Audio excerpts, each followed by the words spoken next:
sejam todos muito bem-vindos. Esse é mais um Deb Ensina, que é onde eu venho trazer para vocês curiosidades, correções, coisas novas que possam realmente ajudar vocês a melhorar o balé de vocês. Eu sou a professora Débora e hoje vai ser o primeiro vídeo de uma sequência que a gente vai criar aqui, que é o dicionário de balé. Por que eu resolvi trazer esse tema para vocês? Porque a terminologia do balé, ele é majoritariamente em termos de língua francesa, né? Os nomes são geralmente em francês. Então, acaba que os nomes que os passos recebem, eles não são dados de qualquer forma. Eles são dados de forma que, para quem entende o significado do francês, aqueles termos fazem sentido. Então, como a gente não fala francês, né? A gente está num país em que a nossa língua é o português e nem tudo é muito óbvio pra gente, apesar de algumas coisas serem parecidas, nem tudo tem um significado tão óbvio pra gente.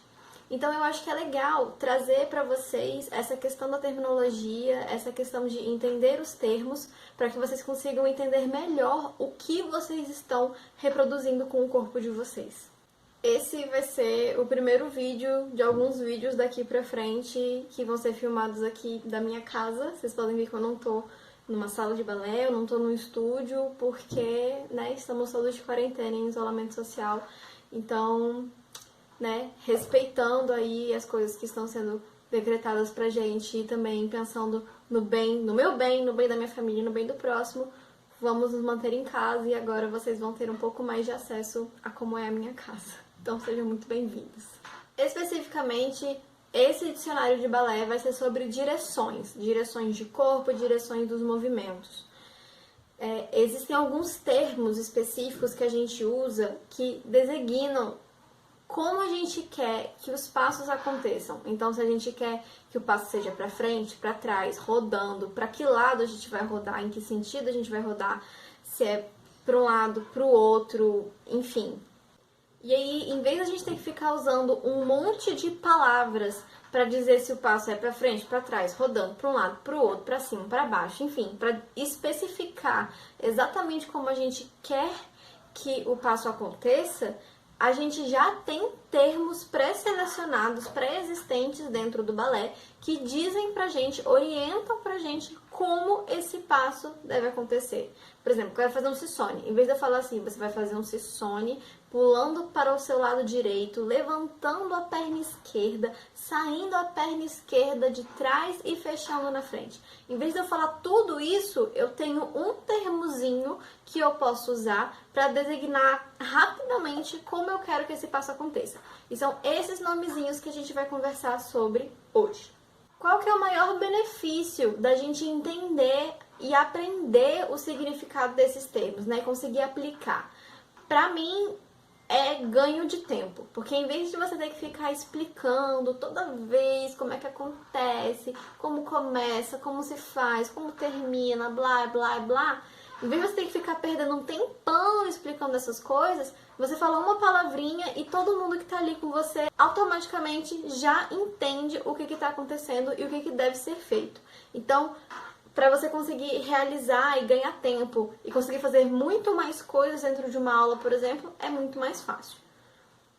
Além de que, se você for, de repente, você está numa escola ou você está fazendo aula em algum lugar com um professor e você muda de professor, esses termos, eles são universais. Eu sei que tem muitas coisas que mudam de metodologia para metodologia, mas esses termos em específico que a gente vai falar hoje, eles não mudam. Eles são os mesmos em todas as metodologias. Então, em qualquer lugar que você vá fazer aula, os professores vão falar a mesma coisa que a gente vai falar aqui hoje. Então, evita também que você passe algum tipo de vergonha ou passe algum tipo de perrengue por não entender, por ficar meio perdido e por se sentir atrasada, sei lá, mas por não ter entendimento do que o professor está falando. Então, em qualquer lugar do mundo que você for, em qualquer escola, em qualquer metodologia que você fizer aula, esses termos serão os mesmos e eles vão falar sobre as mesmas coisas. Hoje a gente vai falar especificamente de termos que designam orientações para os passos, né? Para que lado que é, com que perna que sai, que lado que se a perna fecha na frente, fecha atrás, enfim. termos que designam esses tipos de coisas dentro do balé. E eu vou explicar esses passos para vocês justamente comparando um termo com o outro, porque existem termos que são muito parecidos, que parecem que eles designam a mesma coisa, mas na verdade são coisas diferentes. Então eu vou fazer isso, eu vou explicar para vocês comparando esses termos, porque eu acho que vai ficar mais didático, vai ficar mais fácil de vocês entenderem. E o primeiro que eu vou falar é o devant e o anavant. Eles se parecem muito, mas se você pega a tradução literal deles, eles são coisas diferentes. O devant indica só que é um movimento feito na frente. Só. O anavant indica pra gente que é um movimento feito para frente. Eles parecem a mesma coisa, mas eles não são a mesma coisa. O devant é na frente, anavant é para frente. Geralmente, os dois são feitos, as movimentações, quando você fala Sissone devant, Sissone anavant, por exemplo, os dois são feitos geralmente com o pé que estiver na frente. Se a gente estiver numa quinta posição, geralmente eles são feitos com o pé que está na frente. Mas geralmente eles indicam direções diferentes para onde o movimento vai ser feito. Então, eu vou mostrar alguns passos aqui para vocês, para ficar mais claro o que eu estou falando. Por exemplo, esse é um glissade anavant. Eu saio com o pé da frente e me desloco em anavant. E me desloco para frente. Saio com o pé da frente, avanço e fecho. Já esse é um glissade devant. Eu saio com o pé da frente também, mas eu me desloco lateralmente sem trocar as pernas. Então, o pé que estava na frente se mantém à frente. Esse é um assemblé anavant, em que eu saio com o pé da frente, arrasto ele para frente e fecho. Já o assemblé devant, eu também saio com o pé da frente, mas eu arrasto o pé para o lado e fecho na frente. E para o tandi, por exemplo, nós vamos falar apenas tandi devant, tandi frente, pois não existe a designação de tandi anavant. O anavant, ele às vezes se diferencia do devant por indicar deslocamento. Ou seja, quando você fala que um movimento em anavant, ele é deslocando para frente. Mas isso não é regra. Porque, por exemplo, se você fala glissade anavant, realmente acontece um deslocamento para frente. Mas se você fala só assemblé anavant, ele não sai do lugar. Então, não indica deslocamento. Então, apesar desse termo do anavant, ele soar, ele dá uma ideia pra gente de deslocamento, de ir pra frente, isso não é regra. Existem passos em que isso acontece, mas existem passos também em que isso não acontece. Os segundos termos que eu vou falar aqui hoje são o derrière e o en arrière. E eles são praticamente a mesma coisa do devant e o anavant. O derrière é atrás e o en arrière significa para trás. De novo, eles são muito parecidos, mas eles não são a mesma coisa. Geralmente, como os dois indicam coisas que estão para trás da gente, eles são feitos geralmente saindo com o pé que já está atrás. Mas ainda assim, o derrière e o en arrière indicam também direções diferentes para quais os movimentos vão ser feitos. Por exemplo, no glissade en arrière, eu vou sair com o pé que está atrás, vou me mover para trás e vou fechar.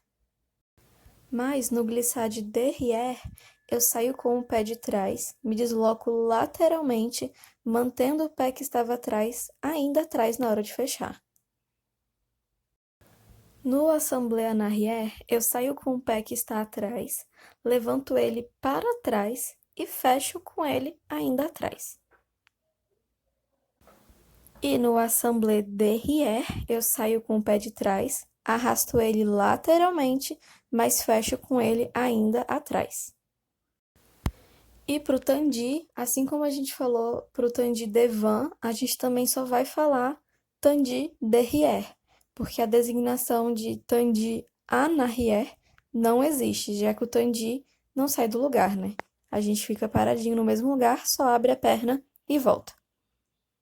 E de novo, o en arrière, ele em algumas situações indica deslocamento. Então, de novo, na situação do glissade, se você fala glissade en arrière, Realmente, você tem um deslocamento para trás, mas se eu falo só assembleia na arrière, eu não preciso ter necessariamente deslocamento. Então, ele tem sim uma ideia de deslocamento, como a gente falou do en avant, mas não é regra para todos os passos, depende do passo que você está fazendo. O próximo termo que eu vou falar é o desci, ou over, como a gente pode chamar no método inglês, que quer dizer por cima. E ele geralmente indica movimentos que saem de trás para frente. E aí eu trouxe mais alguns passozinhos para vocês entenderem bem como que essa diferenciação do desci acontece nesses passos. No assemblée, quem vai ditar o movimento é a perna que levanta. Nesse aí, eu tô saindo com a perna de trás, levantando ela ao lado e fechando na frente. Se eu tô saindo de trás e estou fechando na frente, isso me diz que isso é um assemblée desci. No Sissone, quem dita o movimento também é a perna que levanta. Então, eu estou levantando a minha perna que está atrás, levo ela ao lado e fecho ela na frente, fazendo um Sissone desci. E no glissade, quem dita o movimento é a perna que sai primeiro, não é a perna que fecha. Então, se eu saio primeiro com a minha perna que está atrás e passo ela para frente, eu faço um glissade desci.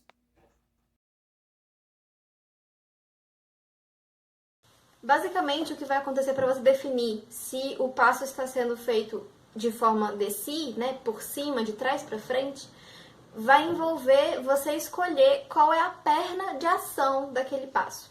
Então, cada passo, dependendo de como ele é feito, ele tem uma perna de ação e uma perna de base. E é isso que diferencia se você está fazendo um movimento de trás para frente ou de frente para trás, que a gente vai falar daqui a pouco. E eu resolvi também não falar sobre pas de bourrées, especificamente, porque as variações são muitas. Então, eu achei que ia ficar muito complicado, então achei melhor não colocar aqui, tá? Então, mas ainda assim tem alguns outros passos que fica claro o que quer dizer desci.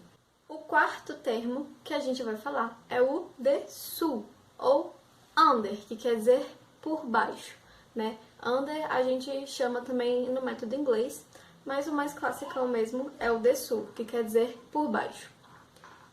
Esse geralmente é um movimento que é feito de frente para trás. Como a gente falou do desci, que era de trás para frente, que é o por cima, o dessous, o under, é feito de frente para trás, por baixo, né? É a tradução literal do termo que a gente está falando. E aí eu trouxe também os mesmos passos que a gente falou lá no desci, para mostrar para vocês como eles acontecem no dessous. E, de novo, o que vai decidir isso é a perna de ação de cada um dos passos. Cada passo tem especificamente uma perna de ação, né? A gente tem sempre uma perna de base e uma perna de ação. E isso depende, essa classificação depende para cada passo. Como quem dita a movimentação do assemblée é a perna que levanta, para eu fazer um assemblée dessous, eu vou arrastar a perna que está na frente, levar ela ao lado e fechar atrás. Como quem dita o Sissone também é a perna que levanta, para o Sissone dessous, basta levantar a perna que está na frente, saltar lateralmente e fechar atrás. Como quem dita o glissade é a perna que sai primeiro no movimento, para eu fazer um glissade dessous, eu vou deslizar a minha perna que está na frente e trocar, fechando ela atrás.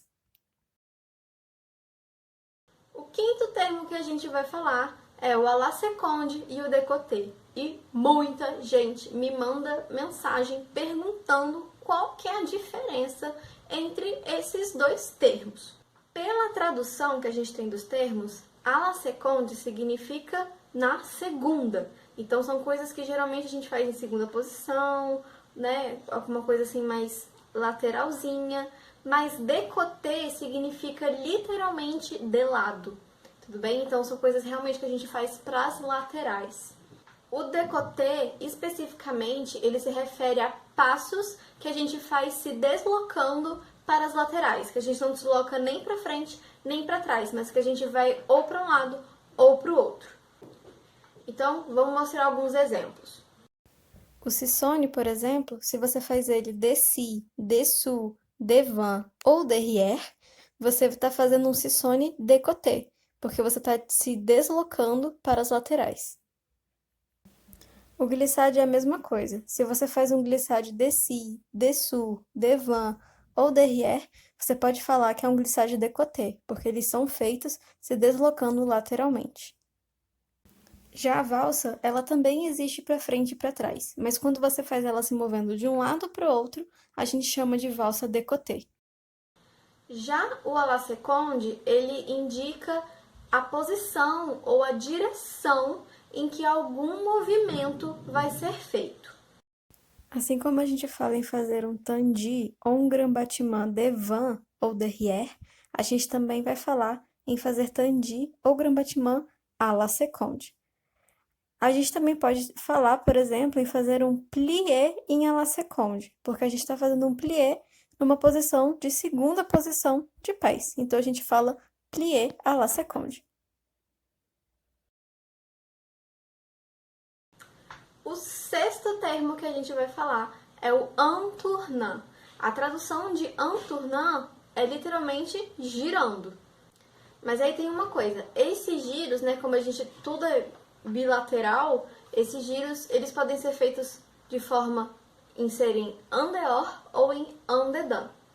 O en dehors indica giros que são para fora e o en dedans indica giros que são para dentro. E de novo, isso depende de cada um dos passos, da orientação do passo, tudo bem? Então eu trouxe também mais alguns passos, exemplos de movimentações para especificar bem o que é um giro en dehors e o que é um giro en dedans. Uma pirueta de quinta posição, por exemplo. Eu estou com o pé direito na frente e eu vou girar para a direita. Se eu saio com o pé da frente para fazer a pirueta, eu estou abrindo o meu giro, fazendo o giro para fora. Então, essa é uma pirueta de quinta en dehors. Mas, se o meu pé direito ainda está na frente, mas eu saio com o pé de trás para fazer a pirueta, eu estou fechando o giro, eu estou fazendo um giro para dentro. Então, essa é uma pirueta de quinta en dedans. No soutenier tournant, por exemplo, se eu fecho na frente e giro pela perna de trás, eu estou fazendo um giro en dedans, estou fechando o giro. Agora, se eu fecho por trás e giro pela perna de trás, eu estou fazendo um giro en dehors, eu estou abrindo o giro. Um outro exemplo, que eu só lembrei depois, por isso que eu tô com outra roupa e com uma angulação um pouquinho diferente da câmera, é o rond de jambe, que não é exatamente o giro do corpo, mas que é o giro da perna. E esse giro também pode ser feito en dehors ou en dedans. O en dehors vai de frente para trás e o en dedans de trás para frente, ambos passando pela primeira posição. E ter lembrado do rond de jambe me lembrou também de outros dois termos que eu não tinha me lembrado e eu resolvi adicionar aqui, que é o à terre e o en l'air. No outro vídeo do rond de jambe, vocês viram eu executando o rond de jambe à terre, que é ele feito pelo chão. Aqui, ele está sendo feito en l'air, que ele está sendo feito no ar. Um outro exemplo de movimentação que pode ser feito tanto à terre quanto en l'air é o battement fondu. Nesse vídeo, eu faço um battement fondu à la seconde. A primeira vez eu faço ele à terre, ou seja, ele vai direto para o chão.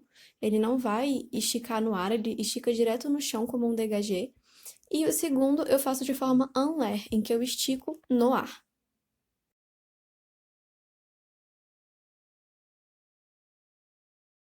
Débora do céu, da onde que você aprendeu tudo isso? Tá, vamos lá. Primeiro que eu, particularmente, sempre tive uma curiosidade muito grande pela parte teórica do balé. Não só pela parte prática de fazer, exercitar meu corpo, mas também pela parte teórica, de realmente entender o comando de cada um dos movimentos, de cada um dos termos. Dentro dos exames da Royal Academy, que eu acabo fazendo todos os anos, enfim, porque eu estudo numa escola que é registrada pela Royal, e a gente tem a oportunidade de fazer os exames, quando você chega num certo nível, existe um momento do seu exame que é chamado de Free Enchaînement. Esse Free Enchaînement, geralmente, ele é uma sequência de allegro, e geralmente não, ele é uma sequência que é montada pela examinadora. Ou seja, é uma parte do exame que você não decora, que você não sabe o que a examinadora vai pedir. Existem um grupo de passos e que ela pode montar uma sequência dentro com aqueles passos já pré-determinados, mas como é a sequência, quantas contagens são, enfim, o que é que ela vai pedir, a gente não sabe.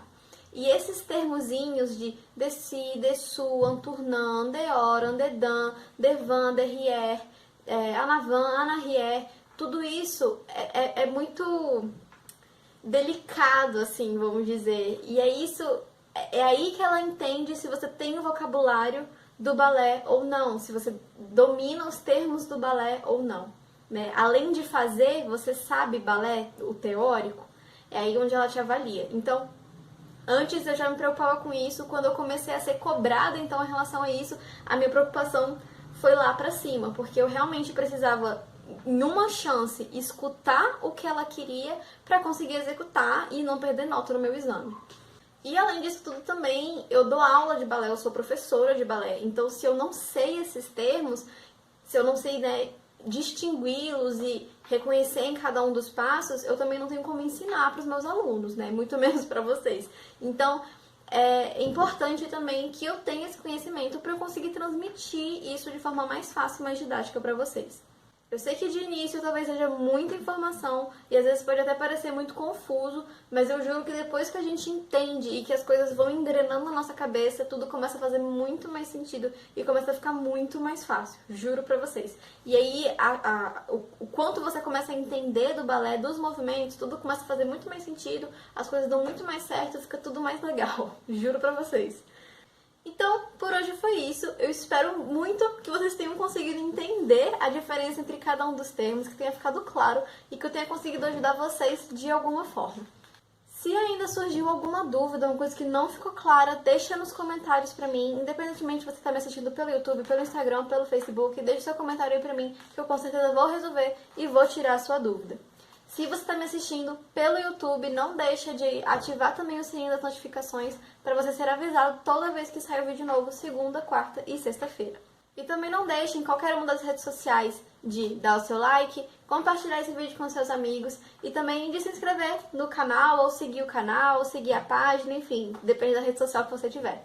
E nos vemos nos próximos vídeos, provavelmente aqui dentro do meu quarto, nesse período de quarentena, tá bom? Eu espero que eu tenha conseguido ajudar um pouquinho vocês e qualquer coisa eu tô super à disposição. Então, um beijo e até a próxima!